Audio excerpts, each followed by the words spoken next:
नहीं सर। अच्छा, नहीं थैंक यू। स्टार्ट कर दिया मैंने रिकॉर्डिंग, अभी आज आपके सामने। थैंक यू कि मुझे रिमाइंड करा दिया आपने।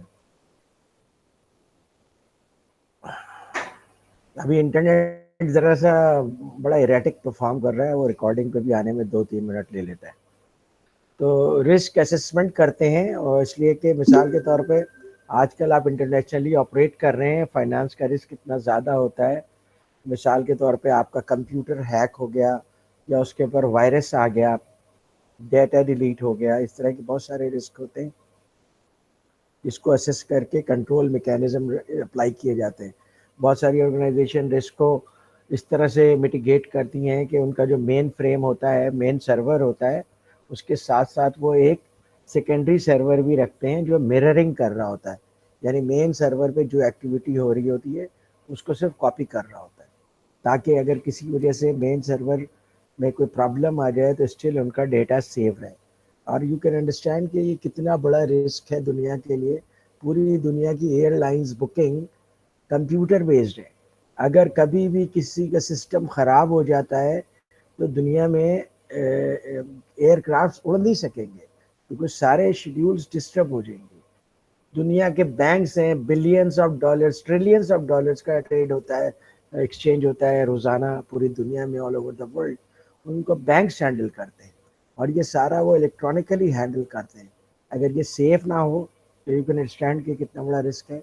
एज ए फाइनेंस प्रोफेशन आपको इन रिस्क को असेस करके मिटिगेटिंग स्ट्रेटजीज डेवलप करनी पड़ती हैं। फिर कंट्रोल एक्टिविटीज़ होती हैं। कंट्रोल एक्टिविटीज़ इसलिए होती हैं ताकि ऑर्गेनाइजेशन में सिस्टम में इंटेग्रिटी रहे और लोग जो है प्रोफेशनली काम करें। क्योंकि कंट्रोल, अगर किसी ऑर्गेनाइजेशन में आपको ये पता होता है कैशियर को कि मेरे पीछे कैमरा लगा हुआ है, तो वो फिर सही तरीके से काम करता है, कुछ उसमें से करने की कोशिश नहीं करेगा, क्योंकि उसको पता है कि वो रिकॉर्ड हो जाएगा। तो कंट्रोल जब किसी ऑर्गेनाइजेशन में होता है किसी भी चीज़ में, तो लोगों को पता होता है कि we are being monitored, we are being evaluated, we are being checked. तो लोग मोहतात हो जाते हैं और उनका बिहेवियर सही हो जाता है। तो कंट्रोल एक्टिविटीज़ में जो है वो अप्रूवल्स होते हैं, अथोराइजेशंस होती हैं। जैसे मिसाल के तौर पे फाइनेंस के बेसिक प्रिंसिपल है कि जो अप्रूव करता है करते हैं ऑथराइजेशन उस हिसाब का, क्योंकि अगर अप्रूव भी वही करें, ऑथराइजेशन भी वही करें, तो यहाँ पे कुछ फिशी हो सकता है। तो इस चीज़ को अवॉइड करने के लिए स्प्लिट रिस्पॉन्सिबिलिटीज़ भी एक बड़ा ऑप्शन होता है। फिर अपने रिकन्सिलिएशन करते रहते हैं। ये बैंक रिकन्सिलिएशन होती है आजकल, चूँकि ऑटोमेटिक है, कंप्यूटराइज्ड है, तो रिकन्सिलिएशन डेली होती है, शाम में रिकनसाइल कर लेते हैं, या वीकली बेसिस पे रिकन्सिलिएशन होती है। जी, एनी क्वेश्चन? तो उसके बाद परफॉर्मेंस की रिव्यू होते रहते हैं, ताकि आप उसको जितना इम्प्रूव कर सकते हैं करें। एसेट्स की टैगिंग होती है, एसेट्स को इस तरह से सेफ गार्ड किया जाता है। और ड्यूटीज़ को सेग्रीगेट भी करना भी एक इम्पॉर्टेंट तरीका होता है लोगों को कंट्रोल करने का। मिसाल के तौर पे जो साहब पेरोल बना रहे हैं, तो वो पेरोल बनाने वाला कोई और आदमी है, और जो साहब पेमेंट कर रहे हैं या चेक बना रहे हैं वो कोई दूसरे आदमी है, और जो साहब साइन कर रहे हैं वो तीसरे आदमी है। तो जब 3 आदमियों के पास ये चीज़ें होंगी तो ये सिस्टम काफ़ी हद तक एक दूसरे के ऊपर चूँकि इंटरडिपेंडेंट हो जाएगा, तो एवरीबडी विल परफॉर्म विजिलेंटली। और इन एडिशन टू दैट आप देखिए कि ऑर्गेनाइजेशंस के कंट्रोल को इम्प्रूव करने के लिए फिर इंटरनल ऑडिट भी होता है। यानी एक टीम होती है 4-5 लोगों की जो मुसलसल अपने फाइनेंस के डिपार्टमेंट्स के डिफरेंट एरियाज को चेक करते रहते हैं, ऑडिट करते रहते हैं। और वो इंटरनल ऑडिटर फाइनेंस मैनेजर को रिपोर्ट नहीं करता है, क्योंकि इंटरनल ऑडिटर फाइनेंस मैनेजर को रिपोर्ट करेगा तो फिर वही काम शुरू हो जाएगा कि जो काम कर रहा है वही उसको ऑडिट भी कर रहा है। It doesn't make any sense. इसलिए इंटरनल ऑडिटर आमतौर पे चीफ एग्जीक्यूटिव को या किसी सीनियर मैनेजर को रिपोर्ट कर रहा होता है। तो ये सारे तरीके हैं जिससे आप ऑर्गेनाइजेशन में ट्रांसपेरेंसी, इंटेग्रिटी और ये सब चीज़ें लेकर आ सकते हैं। फिर तीसरी जो है चीज़ है that is information and communication. Finance department के बहुत सारे इंफॉर्मेशन के लिए लोग डिपेंडेंट होते हैं। इन्वेंट्री वाले को इन्वेंट्री की डिटेल्स चाहिए, प्राइसिंग वाले को प्राइसिंग की स्ट्रेटजी चाहिए, और इसी तरीके से प्रोडक्शन को बहुत सारी चीज़ें इंफॉर्मेशन से चाहिए होते हैं। मार्केटिंग की बहुत सारी इंफॉर्मेशन फाइनेंस से चाहिए होती है, मिसाल के तौर पे अकाउंट रिसीवेबल वगैरह। तो इसलिए फाइनेंस का एक बहुत इंपॉर्टेंट काम है कि इंफॉर्मेशन प्रोसेसिंग करे और उसको रेलेवेंट लोगों को कम्युनिकेट भी करें ताकि उनका क्वालिटी ऑफ डिसीजन इम्प्रूव हो सके, ये काम है। और अगर आपको चीज़ें नहीं मिलती हैं तो you need to look into that कि आपको इंफॉर्मेशन क्यों पास ऑन नहीं होती, and you need to make sure कि आपको टाइमली इंफॉर्मेशन पास ऑन हो। इसके लिए परसिस्टेंट फॉलो अप की ज़रूरत होती है, चेस की ज़रूरत होती है। मीटिंग्स में आप उन पॉइंट्स को पोलाइटली रेज करें तो फिर आपके पास इंफॉर्मेशन आना शुरू हो जाएगी।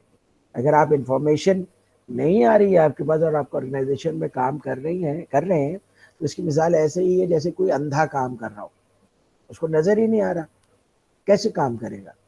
तो इसलिए आप लोगों को इंफॉर्मेशन आपकी आंखें हैं, तो you need to find it out. और आप रिक्वेस्ट भी कर सकते हैं जनाब मुझे इस फॉर्मेट में इंफॉर्मेशन दें। आजकल के ज़माने में कोई ये मुश्किल काम नहीं है कि आपके रिक्वायर्ड फॉर्मेट में आपको इंफॉर्मेशन दे दें। और जैसे मैंने आपको बताया था कि मैनेजेरियल अकाउंटिंग तो है ही इसी चीज़ का नाम, कि मैनेजर्स को डिसीजन मेकिंग के लिए डेटा प्रोवाइड किए जाए। फिर अगला जो स्टेप है मॉनिटरिंग एक्टिविटीज़ मॉनिटर करने की वजह से और बहुत सारे इम्प्रूवमेंट्स हुई हैं। और आपकी एक्टिविटीज़, ऑर्गेनाइजेशन की एक्टिविटीज़ सिर्फ इंटरनल लोग मॉनिटर नहीं कर रहे बल्कि एक्सटर्नल ऑर्गेनाइजेशंस भी आपको मॉनिटर कर रहे हैं। For example securities and exchange commission आपको मॉनिटर कर रहा है, आपको स्टॉक एक्सचेंज मॉनिटर कर रहा है अगर आप पब्लिक लिमिटेड कंपनी है, क्योंकि वहाँ पे आप लिस्टेड है तो उनकी रिस्पॉन्सिबिलिटी है कि इन कंपनीज के ज़रिए कोई फ्रॉड ना हो। वो आपको टैक्स एजेंसीज मॉनिटर कर रही हैं, आपको इन्वायरमेंटल एजेंसी मॉनिटर कर रही हैं, आपको एनजीओज मॉनिटर कर रहे हैं कि आपकी प्रैक्टिसेस किस तरह की है। तो यू आर अंडर रेडार। और फिर उस इन सब के साथ साथ आपको आपके कस्टमर्स एंड कंज्यूमर्स मॉनिटर कर रहे हैं कि आपकी एथिकल प्रैक्टिसेस हैं या नहीं है, जैसे अभी बात हो रही थी उसके ऊपर। और फिर आपको मीडिया मॉनिटर कर रहा है। तो अगर आप कोई ऐसा काम करते हैं जिसको कि आप शाम 5 बजे की खबर में एक्सप्लेन ना कर सके, then the company is in trouble.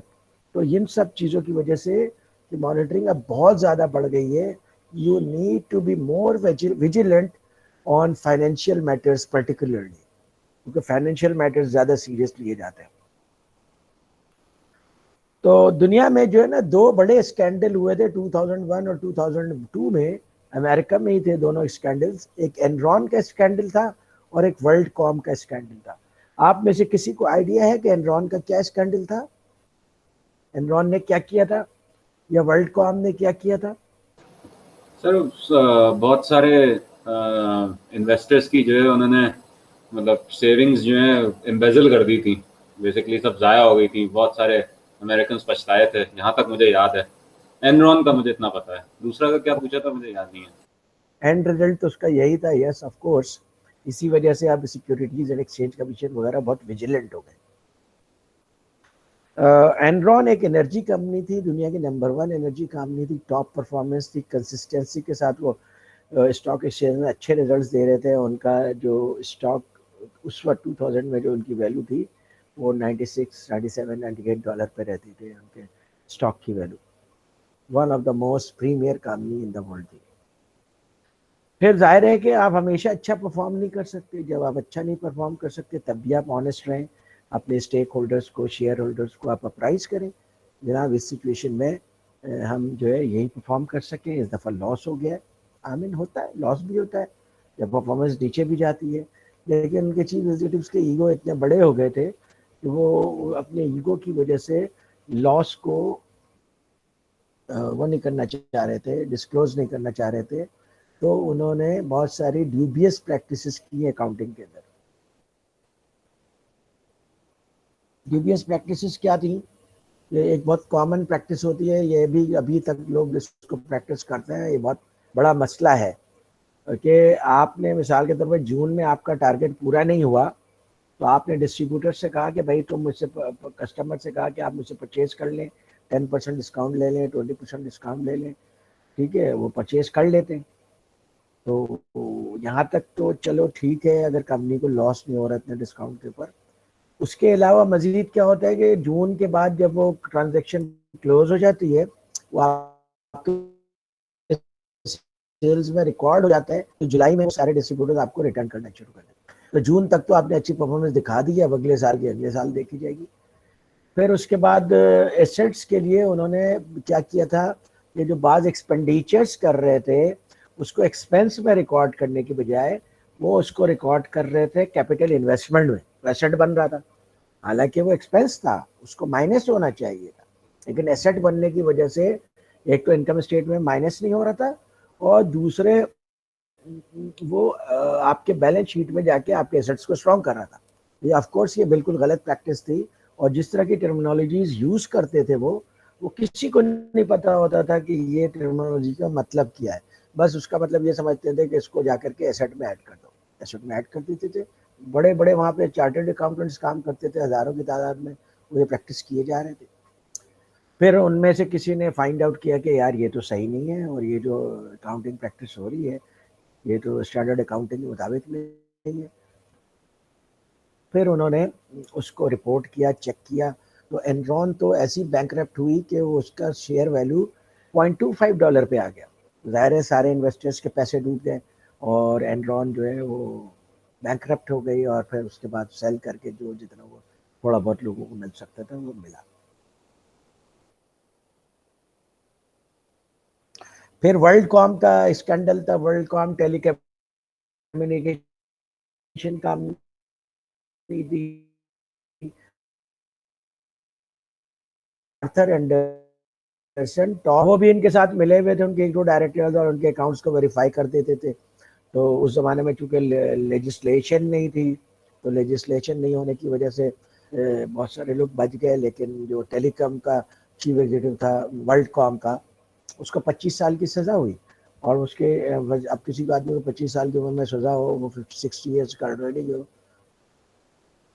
You can understand कि इतनी अच्छी लाइफ गुजारने के बाद कितने पेनफुल पोजीशन में आ जाता है, सारा इमेज खत्म हो जाता है, और लॉयर्स के ऊपर सारे पैसे खर्च हो जाते हैं, और फिर हेल्थ डिटेरियोरेटिंग हेल्थ के साथ जेल में ज़िंदगी गुजारी उसने।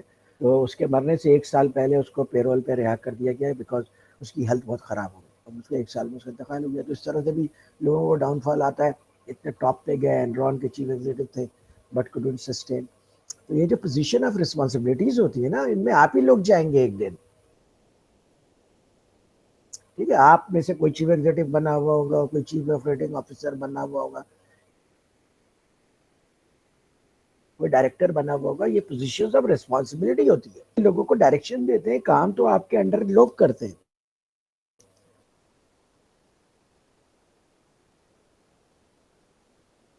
लेकिन उनमें से मॉनिटरिंग नहीं करेंगे। जो है इन सारी चीजों का पता होना चाहिए, ठीक।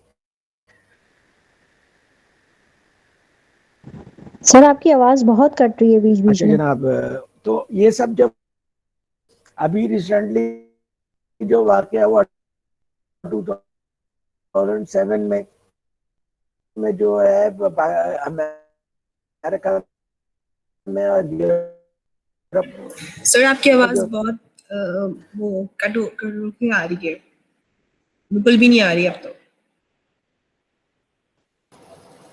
सर मैं सजेशन दूंगा आप अपनी वीडियो बंद कर दें, तो बैंडविड्थ अच्छा आएगा शायद आपकी आवाज़ में।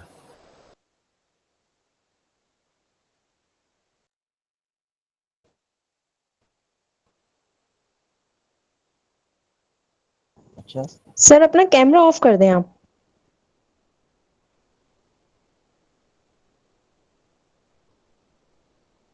हाँ वीडियो बंद कर देते, मार्च के महीने में ये प्रॉब्लम रहेगी मुझे।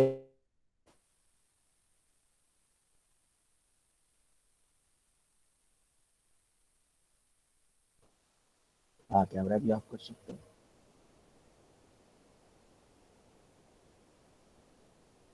ये अच्छा है।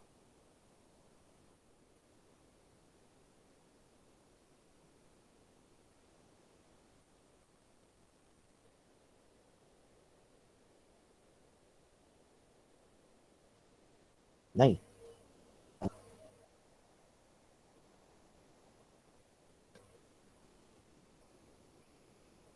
सर आपकी आवाज नहीं आ रही है।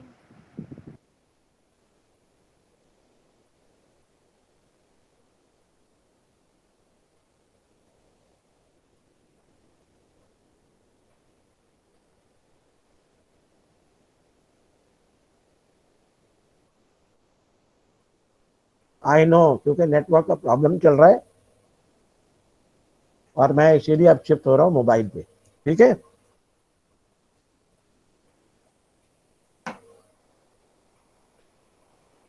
सर आप नेटवर्क इस्तेमाल कौन सा करते हैं?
भाई नया लिंक पोस्ट हो गया है।